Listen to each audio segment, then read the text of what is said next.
میرے جو سلمان رشدی کے ویوز ہیں وہ برکت داد کے انٹرویو کے اندر میں نے دیے ہوئے ہیں، واحد پاکستان میں. باقی تو ہمارے لیڈرز اس کے خلاف بات نہیں کرتے تھے کیونکہ مغرب میں اس کی بڑی سپورٹ تھی.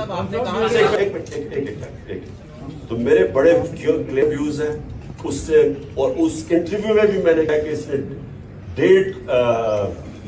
1.5 ارب مسلمانوں کی اس نے توہین کی. میں بڑا واضح ہے، اور میں پھر سے آپ کو ریپیٹ کرتا ہوں کہ یہ جو میں بات کر رہا تھا وہ اسپیسیفکلی کر رہا تھا کہ جو طریقہ کار ہے. اور میں پھر سے آپ کو کہتا ہوں کہ اگر آپ یہ اس کو الاؤ کر دیں گے، اجازت دے دیں گے، جو سری لنکا کے اندر انہوں نے اس کو فیصلہ کیا کہ یہی اس نے کیا ہے توہین، اور ساروں نے پکڑے چلا دیا اس کو.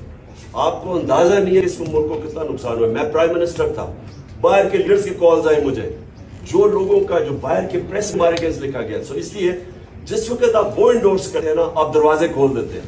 کہیں بھی جا کے کوئی فیصلہ کرے توہین کیا اس کو مار دیں. اس کے میں صرف پروسیجر کے پوائنٹ تھا.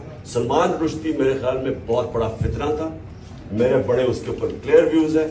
میں اس کو کہا کہ میں کبھی کسی فورم کے قریب ہم نہیں جانا چاہتے جدھر یہ فتنہ، جس کو پتا تھا کہ مسلمانوں کو ہوتے ہوئے اس سے تکلیف پہنچائی.